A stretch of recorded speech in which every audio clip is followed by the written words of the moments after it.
on 6:12 a.m. and on the ABC Listen app. Time now is 16 minutes to 4 on 6:12 ABC Radio Brisbane. The planning bracket, social impact and community benefit bracket, and other legislation amendment bill 2025. Well, it was passed in State Parliament last night. It's been described as two bills in one.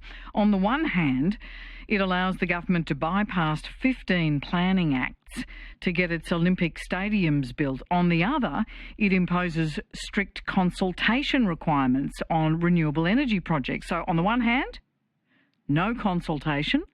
On the other hand, more consultation for large-scale renewable solar and wind farms. This is what Di Farmer, the member for Bulimba, said in Parliament last night. During the inquiry, Speaker, the committee heard from industry after industry, Acciona Energy, Equus Australia, Cubico and the Clean Energy Council warning that this bill will stall projects, drive up costs, undermine investor confidence and set Queensland's renewable transformation back years.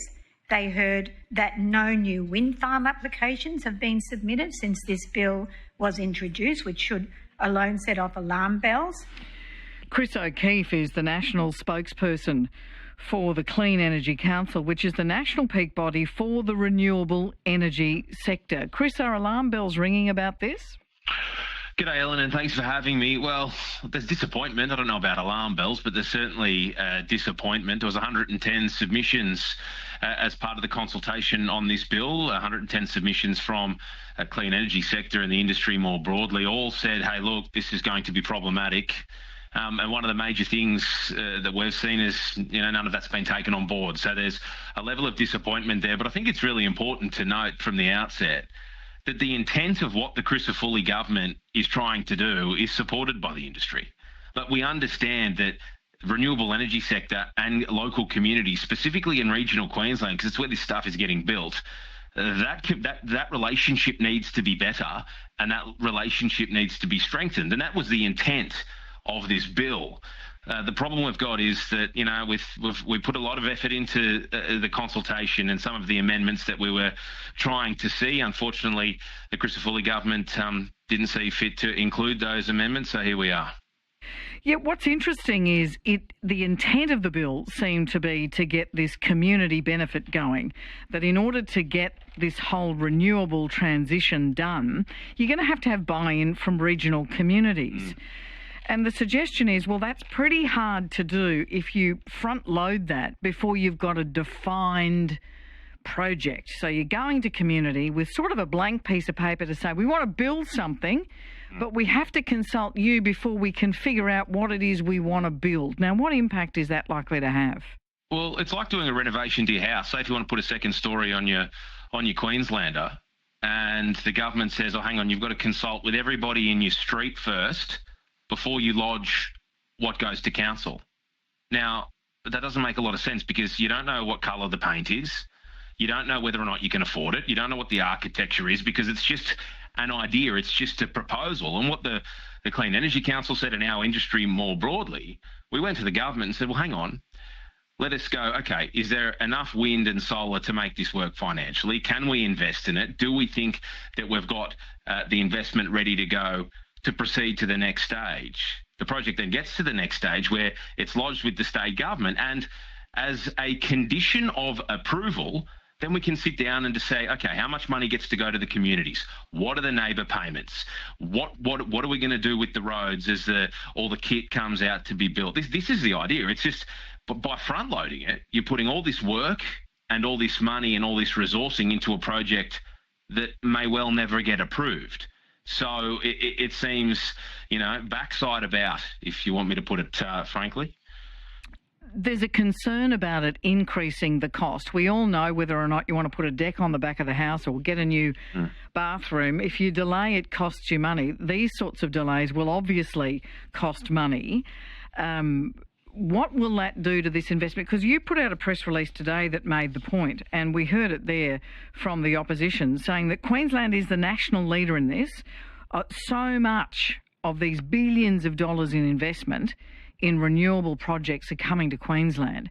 If we've introduced this delay, which is what you fear, and this uncertainty, what will happen to that investment? Well, there's a question mark on it, that's for sure. I don't think it'll dry up or evaporate, but people get nervous, and the industry gets nervous when there is no certainty. And I think that's one of the key issues that what we're seeing here. It's very difficult to, and I'm not going to.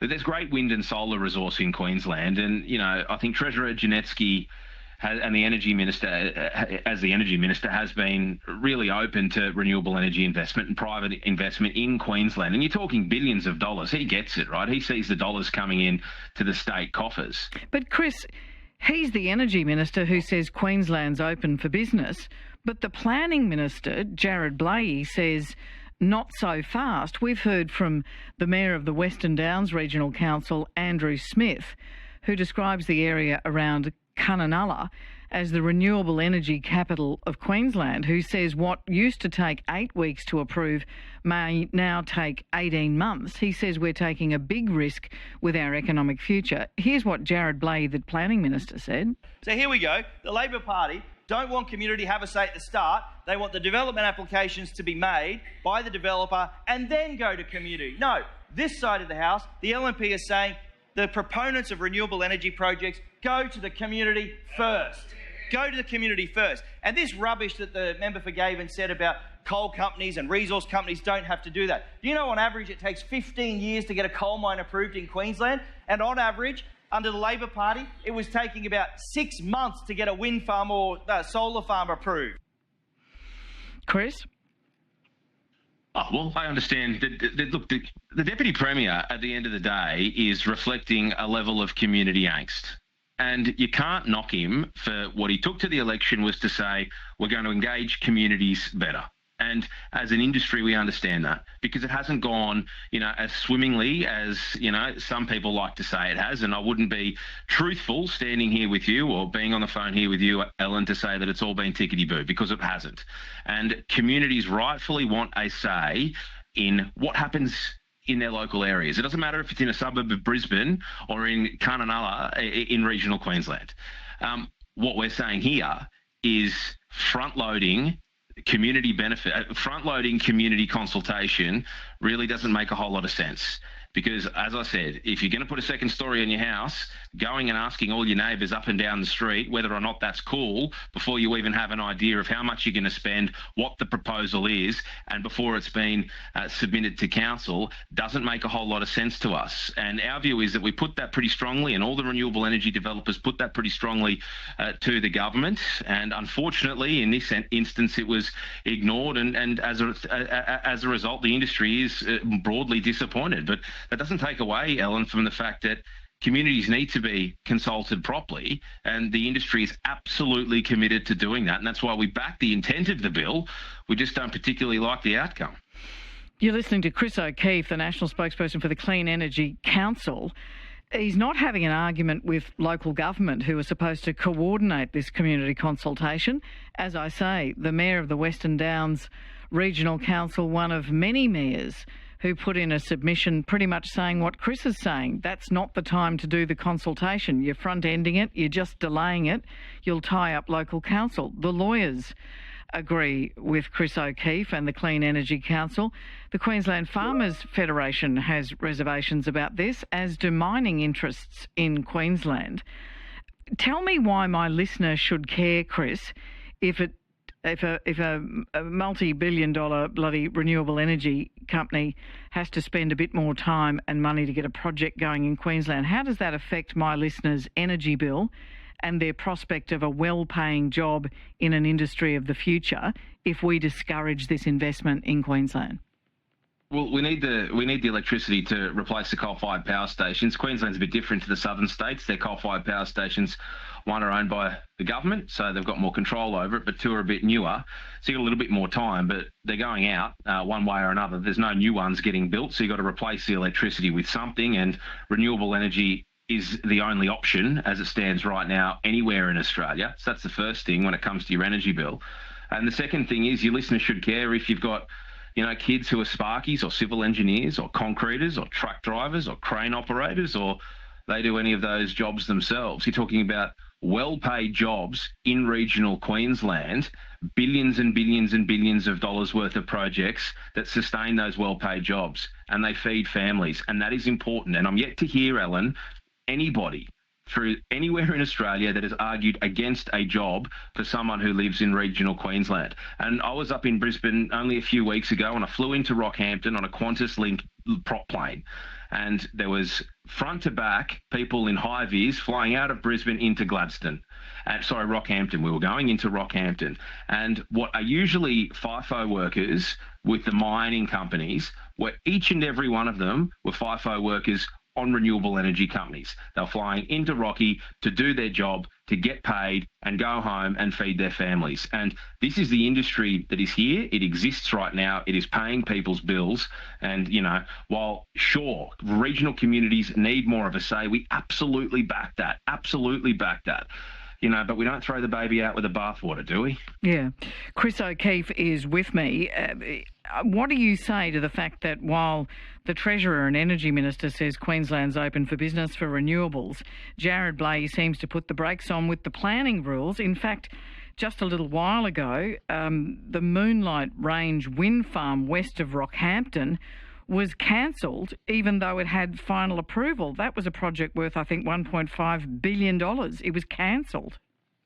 Well, they've both got different jobs. The Treasurer and the Energy Minister's got a job, and likewise does the Deputy Premier and the Planning Minister. So, when people wear different hats, sometimes those interests can collide. But again, look, the Queensland government, the Christopher Foley government, was pretty crystal clear that there was going to be changes in this space.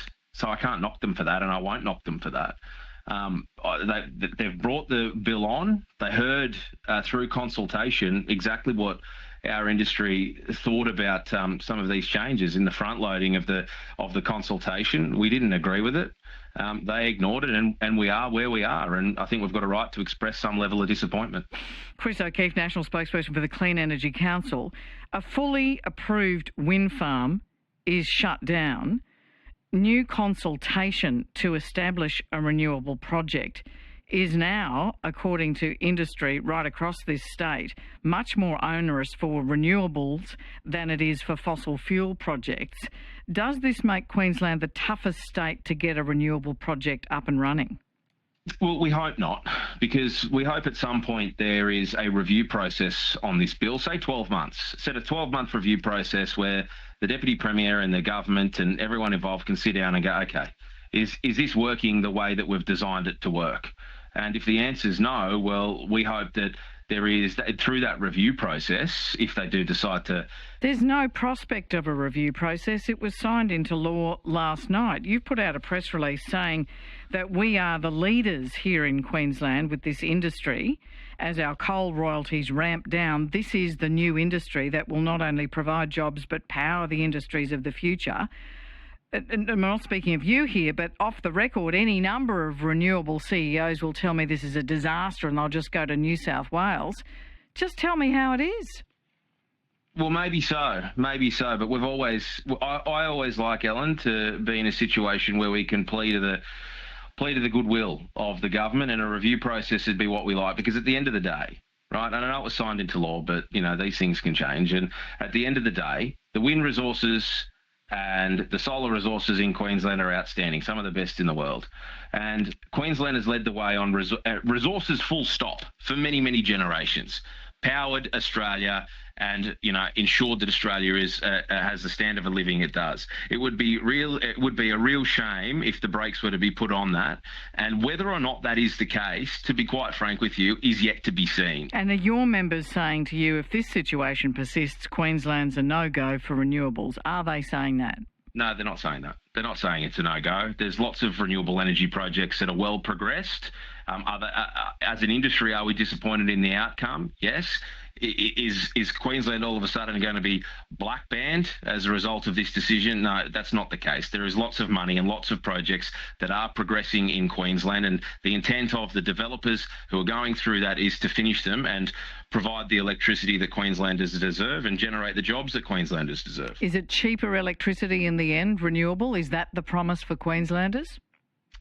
It's certainly cheaper than the alternatives, and we've got a situation where we've got broken down coal-fired power stations that, look at Callide, for argument's sake. That was a complete disaster, and simple economics, right? You have less electricity going into the grid.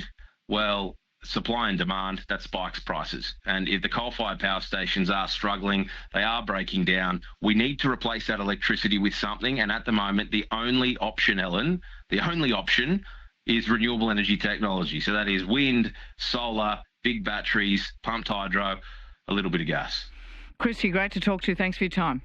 Thank you, Ellen. Chris O'Keefe, National Spokesperson for the Clean Energy Council. We're about half a minute away from news at 4 o'clock. After that,